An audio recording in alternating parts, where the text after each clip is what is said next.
Shalom. Puji syukur kepada Tuhan, Bapak Ibu Saudara-saudara, GPI sudah merayakan ulang tahun yang ke-40. Bagi jemaat yang tidak hadir tanggal 9 Mei, selamat ulang tahun. Kita bersyukur memasuki tahun yang ke-40 hanya oleh pimpinan Tuhan yang luar biasa menjalani hidup bergereja, mendirikan sinode, beranak cucu jemaat Tuhan di berbagai pulau di Nusantara ini. Itu adalah karya Tuhan yang luar biasa. Karena itu tema daripada visi misi kita pada tahun ini adalah Aku telah menetapkan kamu supaya kamu pergi dan menghasilkan buah. Kita akan fokus kepada ayat-ayat di sekitar tema ini, yaitu dari kitab Yohanes pasal yang ke-15, ayat 5 dan 6, ayat 14 sampai 16, nanti Bapak Pendeta Charles akan membacakan ayat-ayat ini. Kalau Bapak Ibu sudah menemukan, silahkan bangkit berdiri. Kita akan memperhatikan ayat-ayat ini. Kitab Injil Yohanes pasal 15 ayat 5 sampai 6 dan 14 sampai 16. Demikianlah firman Tuhan untuk kita sekalian pada pagi hari ini. Akulah pokok anggur dan kamulah ranting-rantingnya. Barang siapa tinggal di dalam aku dan aku di dalam dia, ia berbuah banyak. Sebab di luar aku kamu tidak dapat berbuat apa-apa. Barang siapa tidak tinggal di dalam aku, ia dibuang keluar seperti ranting dan menjadi kering. Kemudian dikumpulkan orang dan dicampakkan ke dalam api lalu dibakar. Ayat 14, kamu adalah sahabatku, jikalau kamu berbuat apa yang kuperintahkan kepadamu. Aku tidak menyebut kamu lagi hamba, sebab hamba tidak tahu apa yang diperbuat oleh tuannya. Tetapi aku menyebut kamu sahabat, karena aku telah memberitahukan kepada kamu segala sesuatu yang telah kudengar dari Bapa-Ku. Bukan kamu yang memilih aku, tetapi akulah yang memilih kamu.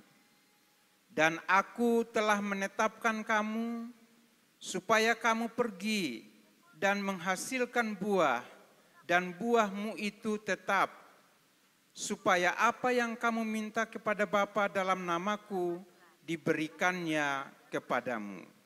Amin. Terima kasih, mari kita berdoa. Bapa di surga, ini kami, anak-anak-Mu Tuhan datang kepada Engkau di dalam rumah-Mu. Ini saatnya Tuhan berkata-kata kepada kami, apa yang mau Tuhan sampaikan secara pribadi demi pribadi yang semua hadir di sini. Kami juga berdoa untuk mereka yang masih streaming ya Tuhan, supaya mereka benar-benar ada dalam suasana ibadah sekalipun mereka ada di rumah. Biarlah Tuhan semakin hari, semakin kami menyerap setiap kebenaran firman Tuhan yang menjadi pesan Tuhan di dalam setiap ibadah, agar kami bertumbuh, berbunga dan berbuah sebagaimana yang Engkau kehendaki.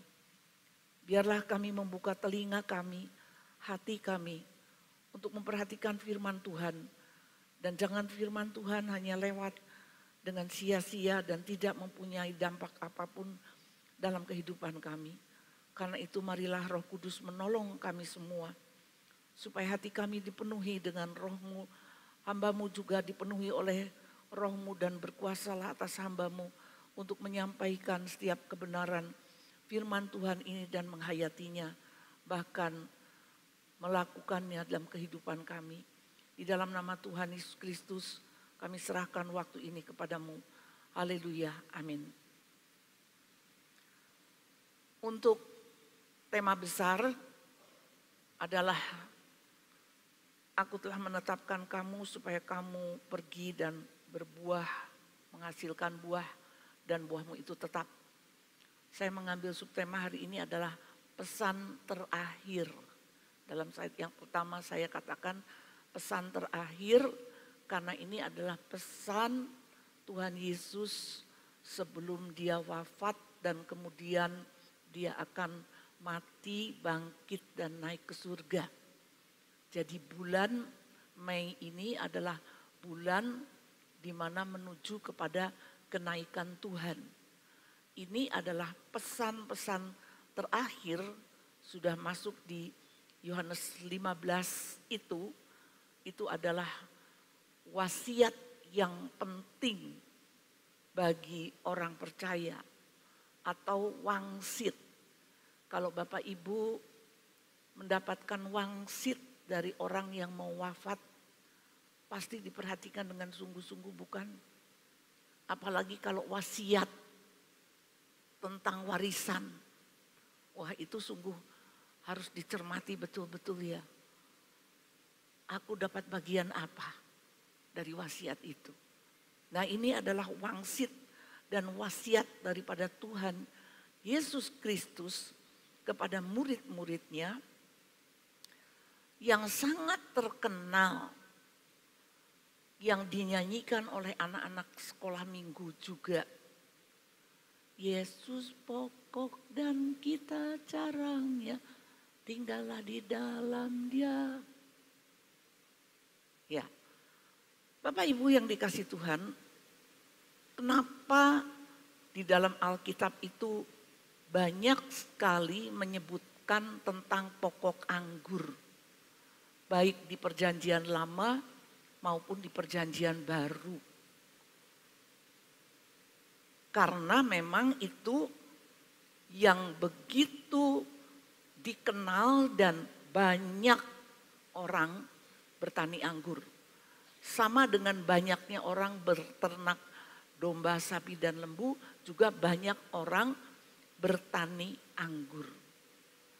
Kalau di Indonesia jarang sekali orang di kebunnya punya pohon anggur. Untung Bapak Ibu bukan dikatakan akulah pohon pete gitu ya saudara. Dan kamulah pete-petenya gitu. Kalau seperti itu gimana? Waduh, tutup hidung ya. Kenapa saudara-saudara? Tuhan milihnya itu adalah pokok anggur. Karena banyak sekali filosofi yang ada di dalam anggur itu. Pohon anggur itu baik secara fisiknya pohon anggur, demikian juga secara simboliknya. Yang kita dapat menarik pengertian dari pokok anggur ini. Karena pokok anggur itu yang pertama kayunya sangat lemah. Betul tidak Bapak Ibu? Kayu anggur itu yang kuat hanya pokoknya. Di firman Tuhan ini juga dikatakan akulah pokok anggur yang benar dan kamu ranting. Jadi hanya pokok, kemudian ranting, tidak ada cabang, tidak ada dahan. Pokok anggur ini perlu ditopang dari mulai kecil sampai tua. Betul tidak? Tidak bisa pokok anggur ini ranting-rantingnya itu berdiri tegak, tidak bisa. Hikmat apa kalau kita memikirkan tentang pokok anggur ini? Berarti dari kecil sampai tua, pokok anggur ini perlu ditopang. Itu yang pertama. Yang kedua, pokok anggur ini kayunya itu tidak berguna, Bapak Ibu Saudara-saudara. Pohon pete masih lebih berguna kayunya. Pohon nangka masih bisa berguna kayunya. Pohon-pohon kayu lain itu yang berguna kayunya. Ya. Tetapi pohon anggur ini mau dibuat apa dengan kayu anggur? Dibuat telenan juga enggak bisa, ibu-ibu. Ya. Jadi betul-betul yang difokuskan daripada pokok anggur ini hanya buahnya. Oleh karena itu, pokok anggur ini tidak membutuhkan banyak daun, tidak membutuhkan kayunya, yang diperlukan hanya buahnya, yang ditunggu dan dicari hanya buahnya. Itulah filosofi secara fisik pohon anggur itu, sehingga pokok anggur ini di tanah Timur Tengah, khususnya di Israel, sangat banyak varietasnya. Seperti kalau kita saja di sini melihat ada anggur putih, ada anggur hijau muda, ada anggur merah, ada anggur yang hitam, ada anggur yang keunguan, banyak sekali varietasnya. Anggur ini di Palestina menjadi komoditas yang sungguh menghasilkan income yang besar karena banyak digunakan oleh orang dalam banyak kesempatan. Jadi secara sosial anggur ini merupakan tanda persahabatan. Secara simboliknya merupakan tanda di mana jikalau ada perjamuan-perjamuan khusus, anggur pasti ada. Entahkah itu pernikahan, entahkah itu perjamuan raja-raja, pasti menggunakan anggur. Di rumah tangga pun, ya, istri dilambangkan sebagai pokok anggur di sekeliling meja di rumahnya, seperti itu. Anggur itu juga menggambarkan kehangatan, sukacita, seperti itu. Banyak filosofi-filosofi tentang pokok anggur, karena anggur itu merupakan komoditas yang mahal dan buah tingkat tinggi.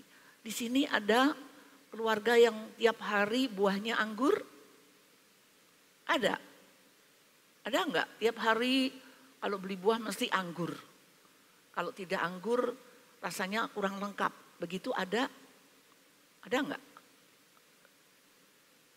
Enggak ada ya, berarti semua makan anggur ya tiap hari ya? Iya Bu, iya Pak. Tiap hari makan anggur? Enggak ya, paling pisang, paling pepaya, paling jeruk. Sangat jarang kita makan anggur ya, karena apa? Bagi kita itu mahal. Jadi Bapak Ibu dan saudara yang dikasih Tuhan, itulah filosofi pohon anggur baik secara fisik, baik secara simbolik. Di dalam perjanjian lama, Allah menyebut Israel itu sebagai pohon anggur kekasihku. Kekasihku itu seperti pohon anggur. Ya.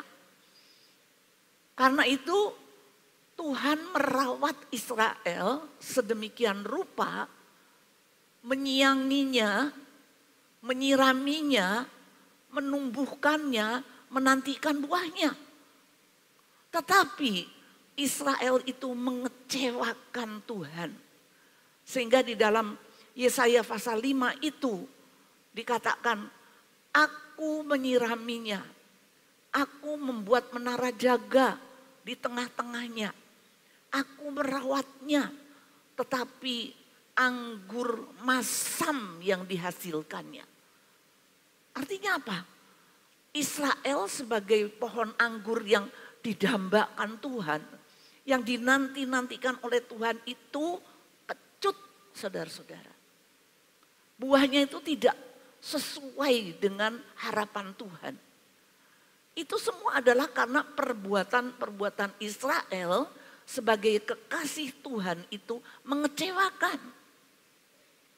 Mereka yang sudah dihantar keluar dari Mesir, punya negeri sendiri, diberikan negeri yang berlimpah susu dan madu, minyak dan gandum. Mereka bisa menikmati berkat kasih karunia Tuhan. Apa balasannya kepada Tuhan? Mereka hidup bercampur dengan bangsa-bangsa, mereka ikut budaya, kebiasaan, bahkan penyembahan berhala bangsa-bangsa, sehingga Tuhan menjadi kecewa dan mengatakan, apa kaitanku dengan kekasihku, pohon anggur yang kukasihi? Akhirnya Tuhan membuka pagar tembok pohon anggur itu supaya dia diserang oleh bangsa-bangsa. Supaya dia dibiarkan, tidak dirawat, tidak dilindungi. Itu yang terjadi. Bahkan di dalam kitab Yeremia, yang dinantikan anggur yang baik, yang keluar anggur yang busuk, Bapak Ibu Saudara. Itu gambaran-gambaran di dalam perjanjian lama tentang hubungan Tuhan dengan Israel digambarkan dengan pokok anggur yang tidak menghasilkan buah yang baik. Yang menghasilkan buah yang busuk. Itu adalah mengenai perilaku dan hubungan mereka dengan Tuhan yang tidak menyenangkan hati Tuhan. Dan slide berikutnya saya katakan di dalam perjanjian baru ada satu perubahan. Bahwa pokok anggur itu adalah Yesus sendiri. Jadi bukan umat. Yang disebut pokok anggurnya Tuhan itu bukan umat. Tapi Yesus sendiri. Akulah pokok anggur yang benar. Yesus.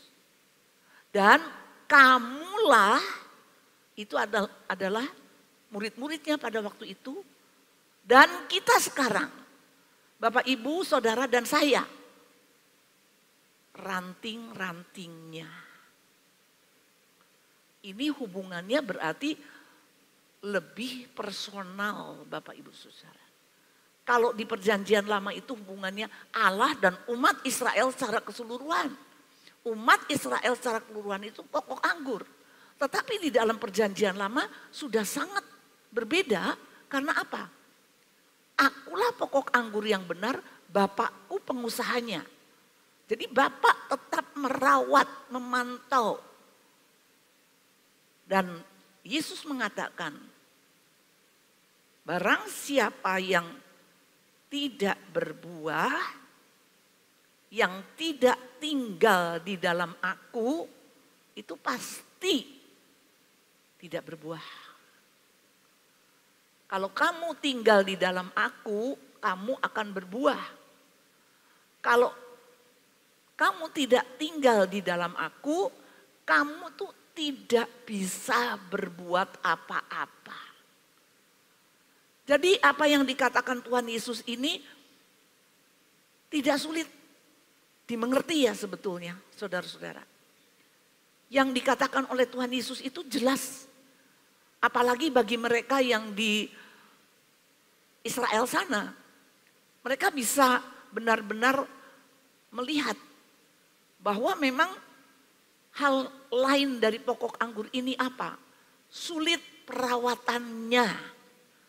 Jadi kalau pohon-pohon lain ditanam, ya sudah paling diberi pupuk, disiangi, nanti mereka tumbuh, begitu saja terus berbuah. Saya punya pohon rambutan di rumah yang terkenal manisnya, yaitu dibiarkan saja. Dipupuk waktu dulunya dan sekarang hanya kadang-kadang saja dipupuk. Ketika buahnya mulai jarang, paling-paling saya korek batangnya kasih paramek atau kasih bodrek. Berbuah lagi, manis lagi, kualitasnya bagus. Cukup seperti itu saja. Tapi kalau pohon anggur tidak demikian, Bapak, Ibu dan saudara-saudara. Kalau kamu tinggal di dalam aku, ranting-ranting itu tetap melekat kepada Tuhan Yesus, dia akan berbuah. Kamu itu artinya tiap pribadi orang percaya tinggal di dalam Yesus, dia akan berbuah. Tetapi kalau tidak tinggal di dalam Yesus, kamu memang gak bisa bikin apa-apa. Kamu memang gak akan bisa berbuat apa-apa dari dirimu sendiri. Apa benar kita ini gak bisa berbuat apa-apa kalau tidak tinggal di dalam Yesus? Bahkan kemudian kalau tidak tinggal di dalam Yesus menjadi kering. Ranting itu menjadi kering. Tidak teraliri makanan-makanan, zat-zat yang memberikan kehidupan dan zat-zat yang memampukan untuk berbuah, tapi kering, ya sudah dipotong dan dibuang. Itu saja. Cuma dua hal. Kalau melekat, berbuah. Kalau tidak melekat, kering, dibuang. Itu yang diajarkan oleh Tuhan Yesus kepada murid-muridnya sebagai pesan dari Tuhan Yesus sebelum dia meninggalkan murid-muridnya.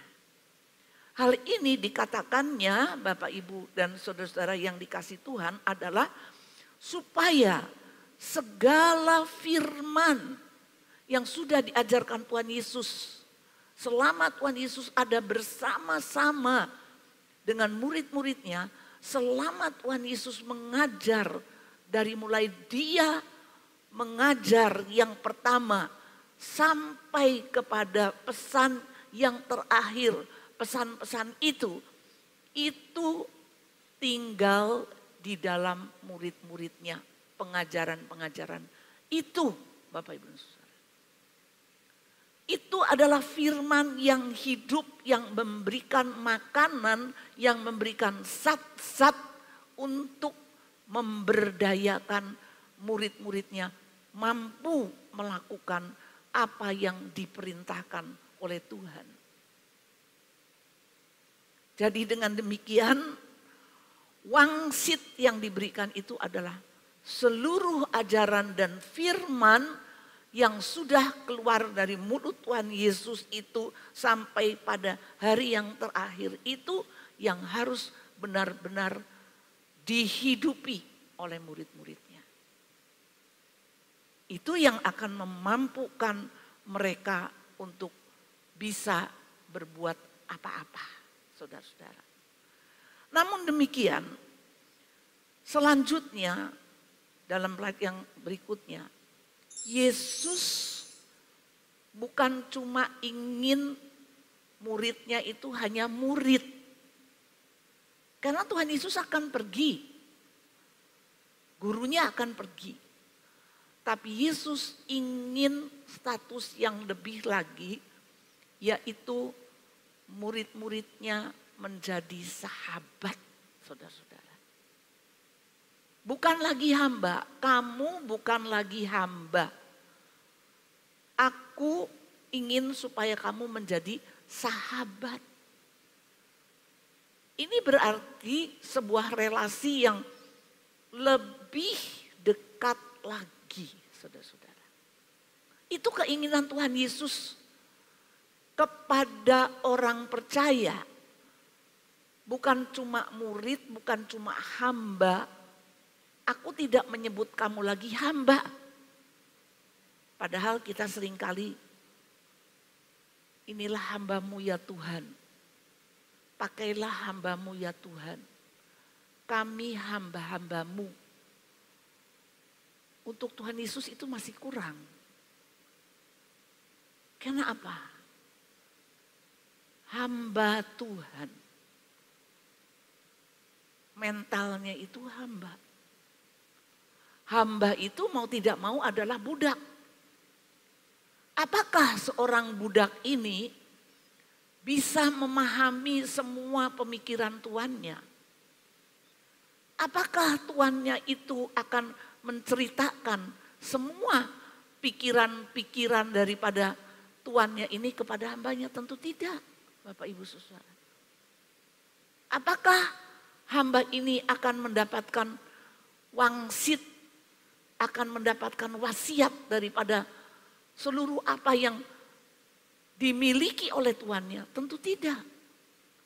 Jadi di akhir daripada kehidupan Tuhan Yesus di dunia ini, ingin supaya hubungan murid-muridnya, pengikutnya, orang percaya sampai kepada kita ini, itu adalah sahabat. Sahabatnya Tuhan Yesus. Bapak Ibu mau jadi sahabat Tuhan Yesus?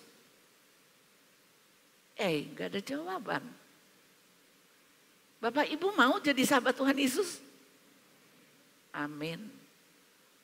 Nah ini saudara-saudara. Karena apa? Seorang sahabat itu bisa dipercaya. Seorang sahabat itu bisa terus terjalin walaupun dipisahkan oleh jarak. Tapi tidak semua orang bisa jadi sahabat, bukan? Apakah yang duduk di sebelah kiri kanan saudara itu sahabat atau teman? Teman aja kan? Apakah yang di belakang saudara ini sahabat saudara? Nggak tahu, itu yang di belakang saya siapa ya? Nah, saya selama hidup saya sampai hari ini cuma punya 2 sahabat, yang satu belum lama meninggal. Ya. Pada hari dia mau meninggal, sahabat saya di Bandung ini, kenapa sahabat? Karena dia ketika saya baru sembuh dari sakit leukemia dan saya menjadi anggota GIA di Bandung, pada waktu itu saya remaja yang sangat minder, remaja yang mempunyai cacat, datang di gereja tidak ada teman, dia yang terus mendampingi saya seperti era sekarang ya.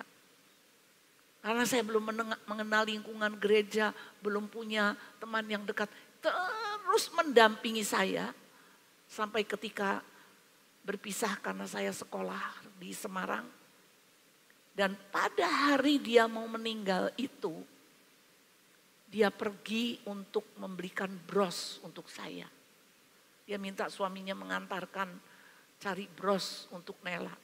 Kemudian dia mengirimkan bersama dengan hasil-hasil karya jualannya. Dia kirimkan, paketnya sampai, saya dapat berita dari teman yang lain di Bandung, sahabat saya sudah meninggal. Hari itu juga, saudara-saudara. Ketika saya ke Bandung, waktu Imlek yang lalu, dia datang ke hotel berbincang dengan saya, bertemu, bercerita. Dan satu orang lagi sahabat saya, yaitu yang satu angkatan kuliah di Abdiel. Kami dari 21 orang tersaring menjadi 8 orang, tinggal 2 wanita, 6 laki-laki. Sekarang sahabat saya itu menjadi ibu gembala di Gereja Baptis Independen di Kota Madiun. Kami tetap sahabat, kami tetap berkontak, kami tetap bisa mencurahkan isi hati kami dan saling mengerti. Nah, itulah relasi yang diinginkan oleh Tuhan Yesus dalam hubungan antara Bapa, Yesus, dan kamu, kata Tuhan Yesus. Yesus sudah melihat ketika seorang itu menjadi hamba, tidak selalu ia bisa dipercaya. Tidak selalu dia mempunyai karakter yang setia. Tidak selalu dia mempunyai loyalitas sebagai seorang hamba kepada Tuannya. Tidak selalu dia bisa sepenanggungan, sependeritaan dengan Tuannya. Itu yang Yesus dapatkan. Dan itu yang memang didapatkan di dalam kehidupan hamba Tuhan di zaman sekarang ini, bukan? Betapa kita ini dikejutkan seringkali. Beberapa tahun yang lalu ada yang dikatakan seorang pendeta berkhotbah, menawan hati jemaat ketika dia berkhotbah. Karena posturnya, karena penampilannya, karena gaya khotbahnya, Tetapi dia bisa membunuh rekannya dan membawanya di dalam troli di sebuah mall dengan dalam keadaan mati yang sudah dia bunuh dengan senyum sana senyum sini dan telah mencemarkan seluruh sinodenya. Belum lama ini juga di Blitar, seorang hamba Tuhan, seorang pimpinan sinode yang telah memanipulasi jabatannya dengan menolong orang-orang yang kurang mampu di jemaatnya. Ayahnya dijadikan supir gereja, 4 anaknya juga diangkat sebagai anak. Dan kemudian ketika mereka mulai remaja dari yang SMA sampai yang 7 tahun, dilecehkan. Mereka tidak berani berkata karena yang melakukan itu pendeta, hamba Tuhan. Sampai akhirnya mereka tidak kuat lagi dan yang besar melarikan diri mencari sahabatnya di kota lain di Jawa Timur untuk mencurhatkan semuanya itu. Ada terlalu banyak sekarang orang memakai label hamba Tuhan. Mengatasnamakan pelayanan. Namun hatinya bukan seorang hamba. Bisa memanipulasi pelayanan. Bisa memanipulasi bahkan firman Tuhan. Manipulasi rohani. Oleh karena itu Tuhan ingin kita ini menjadi sahabat. Karena seorang sahabat itu bisa diberikan pengertian tentang apa yang ada dalam pikiran Tuhannya. Seorang sahabat itu bisa diajak berbincang, bertukar pikiran. Seorang sahabat itu bisa diajak untuk berbagi beban dan mengerti. Seorang sahabat itu bisa menjaga kerahasiaan. Dan seorang sahabat itu bisa mempunyai kelekatan untuk saling mengenal pribadinya. Bagaimana di dalam Alkitab ada 2 orang yang mengikatkan diri, berjanji setia, menjadi sahabat sampai mati. Siapa Bapak Ibu? Coba saya tanya kuis ini dulu satu. Siapa Bapak Ibu? Siapa yang mengikat janji setia sampai mati? Walaupun beda derajat, beda harkat, beda martabat, beda status sosial. Tetapi hati mereka, jiwa mereka melekat sebagai sahabat. Siapa? Ada yang tahu? Gak ada yang jawab lagi. Jangan takut salah Bapak Ibu. Kalau ada yang ingat, ada yang tahu. Mahasiswa Stefa kali? Ada? Tahu? Siapa yang 2 orang mengikatkan diri sebagai sahabat, menyerahkan jubahnya, menyerahkan senjatanya untuk menjadi tanda persahabatan? Siapa? Daud dan Yonatan. Tepuk tangan untuk yang menjawab. Iya, Daud dan Yonatan.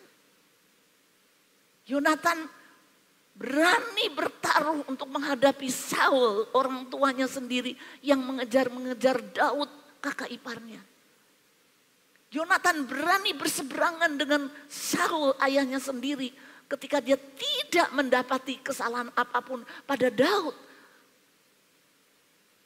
Saul sangat marah kepada Yonatan. Apa maksudmu membela anak Isai itu? Itu saudara-saudara, ikatan persahabatan yang selalu memberikan arahan-arahan, selalu memberikan petunjuk-petunjuk, selalu memberikan aba-aba, selalu melindungi, selalu menjaga. Itu maunya Tuhan dalam hubungan kita dengan Tuhan untuk bisa mengerti pikiran Tuhan. Bukan hanya penuh dengan pikiran sendiri yang dibawa kepada Tuhan. Oke, sebagai seorang sahabat, Kita boleh mencurahkan semua isi hati kita kepada Tuhan. Supaya Tuhan mendengarkan. Supaya Tuhan melakukan. Tetapi ada timbal baliknya. Apa yang kita dengarkan? Di sini dikatakan, kamu adalah sahabat-sahabatku jikalau kamu melakukan perintah-perintahku. Ini masih kalimat kondisional. Artinya if, ya. Jikalau kamu melakukan perintah-perintahku. Bapak, Ibu, dan saudara. Karena itu saya tanya, Bapak Ibu mau jadi sahabat Tuhan? Kalau mau jadi sahabat Tuhan berarti kita harus mendengarkan perintah-perintah Tuhan itu. Timbal baliknya kita bisa mencurahkan apa yang menjadi isi hati kita, apa yang menjadi tangisan kita, apa yang menjadi kebutuhan kita, apa yang menjadi beban kita. It's okay, Tuhan terima. Tapi kita juga harus mengerti, semua itu tidak begitu saja gelundung diberikan kepada kita. Kita harus bisa menerima apa yang ada dalam pikiran Tuhan. Dalam semua yang kita hadapi. Dalam semua yang kita rasakan. Dalam semua yang kita gumuli. Akan menjadi sesuatu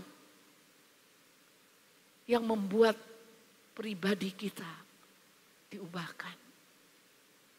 Yang membuat pribadi kita diberi pemahaman yang baru. Yang membuat pribadi kita lebih dalam memahami pikiran sahabat kita. Disitulah Bapak Ibu kita akan berbuah. Dan slide selanjutnya. Sebagai seorang sahabat, kalau kita di sini mendengarkan, bukan kamu yang memilih aku, tapi Tuhan yang memilih. Saudara, ini pilihan Tuhan di sini semua. Ya.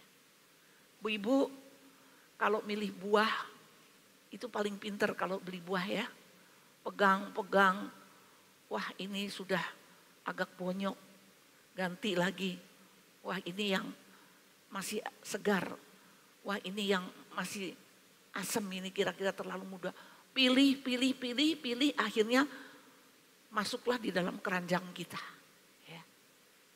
Itu yang kita pilih. Berarti yang kita pilih itu ada sesuatu yang berkenan kepada kita.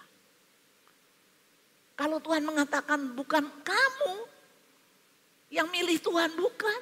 Kamu datang ke sini karena apa? Karena kamu dipilih Tuhan. Karena kamu itu berharga di mata Tuhan. Mungkin kita berpikir, kayak aku begini dipilih, apanya ya? Kalau seorang sudah jatuh cinta itu, saudara-saudara ditanya, kok bisa loh kamu milih pasanganmu yang seperti ini tuh bisa tuh kenapa? Ya, yang tidak jatuh cinta jangan tanya, karena kriterianya itu beda. Walaupun bentuknya tidak jelas. Tetap dipilih. Kenapa? Apanya yang dipilih? Dari bentuk yang tidak jelas itu mungkin kumisnya saja yang dipilih. Ya. Dulu saya yang bilang pada Pak Surya, kamu harusnya pakai kumis. Karena pernah di suatu pelayanan itu datang dengan Pak Yusuf mendiang majelis itu, yang disalami sebagai pendeta itu Pak Yusuf. Ya. Selamat sore Pak Pendeta. Duh, yang pendetanya dilewat ya. Terus kamu tuh kurang berwibawa, saya bilang. Kamu harus pakai kumis. Supaya kelihatan lebih keren ya. Bukan keren tapi keren. Jadi Bapak Ibu dan saudara-saudara, Tuhan melihat kita sebagai apa? Tuhan melihat kita itu apanya yang membuat Tuhan memilih kita? Tetapi Bapak Ibu dan saudara, yang dipilih ini, Yang ini, yang sudah ada di sini ini, orang-orang pilihan ini, saudara-saudara. Kamulah yang menjadi sahabat Tuhan. Jikalau kamu nurut perintahku. Dan aku menetapkan kamu supaya kamu pergi dan menghasilkan buah. Jangan bilang saya tidak bisa. Ya memang, Tuhan kan bilang. Kalau kamu tidak di dalam aku, kamu tidak bisa berbuat apa-apa. Itu memang Tuhan sudah tahu. Bahwa kalau kamu sendiri tidak bisa berbuat apa-apa. Coba saudara-saudara bisa ngobrol-ngobrol dengan mahasiswa Stefa. Misalnya dengan Andra nih tadi ya, yang WL ini. Dulunya dia pergi ke Stefa itu dengan pengertian apa? Sudah pernah disaksikan di ibadah tengah minggu. Dulunya dia masuk ke Stefa itu karena apa? Hanya karena pokoknya ingin kuliah lagi dan ada beasiswa. Sampai di Stefa kok seperti ini, kok seperti ini, kok seperti ini. Ya. Jadi murid Stefa. Jangan muka kayak pepaya gitu ya nyanyiannya. Karena apa? Karena dulunya bingung, tidak tahu apa-apa. Tapi sekarang bisa jadi WL. Bisa berbuah. Karena apa? Karena dia jadi murid, dia bertumbuh dan menjadi orang yang bisa berbuah. Berbuah itu, saudara-saudara, adalah karena kita lekat dengan Tuhan. Berbuah itu yang pertama adalah buah-buah kebajikan. Buah-buah roh itu utama pasti. Seperti yang dikatakan Pak Bagus. Kasih, sukacita, damai sejahtera. Kebaikan, kemurahan, kesetiaan. Kelemah lembutan, penguasaan diri. Itu buah-buah damai sejahtera, buah-buah sukacita. Buah-buah kebajikan yang harus muncul dalam kehidupan kita sebagai sahabat Kristus. Menggambarkan sahabat kita. Tetapi buah yang lain adalah buah jiwa-jiwa. Kita tidak usah bingung. Terus kita ini perginya kemana? Itu yang menjadi pertanyaan. Tetapi ketika kita ini menjadi seorang sahabat, tahu pikiran sahabatnya, tahu keinginan arah pikiran dari sahabatnya, itulah yang mengarahkan kita untuk perginya kemana, saudara-saudara. Ada siapa di dekat kita? Ada siapa di dalam hati kita? Ada siapa yang ditaruhkan di hati kita? Supaya kita melakukan kebajikan kepada mereka. Supaya kita memberikan kasih dan damai sejahtera kepada mereka yang di dalam keadaan gelap dan putus asa. Kepada mereka yang tidak mengerti terang dan tidak tahu apa-apa. Kepada mereka yang hidupnya tidak ada tujuan selain fokus bekerja. Kepada mereka yang tidak peduli tentang hari kematian, tentang hari kekekalan. Dalam hal inilah Bapak Ibu dan Saudara. Kalau kita menjadi sahabat Tuhan yang lekat, kita akan selalu mendapatkan zat-zat aliran yang membawa kepada kita bergerak, berdaya upaya, berpotensi, berproduksi, menghasilkan buah. Kiranya firman Tuhan ini tidak akan lewat begitu saja. Kalau hari visi misi kita ini adalah supaya kamu pergi saudara-saudara, untuk menghasilkan buah. Pergi nggak usah selalu luar pulau ya. Pergi di tetangga dekat. Pergi di kerabat dekat. Pergi di orang yang ada di lingkungan kita. Untuk melakukan kebajikan dan membawa kabar berita tentang Yesus Kristus. Itulah yang mau Tuhan sampaikan kepada kita tentang tema ini. Amin.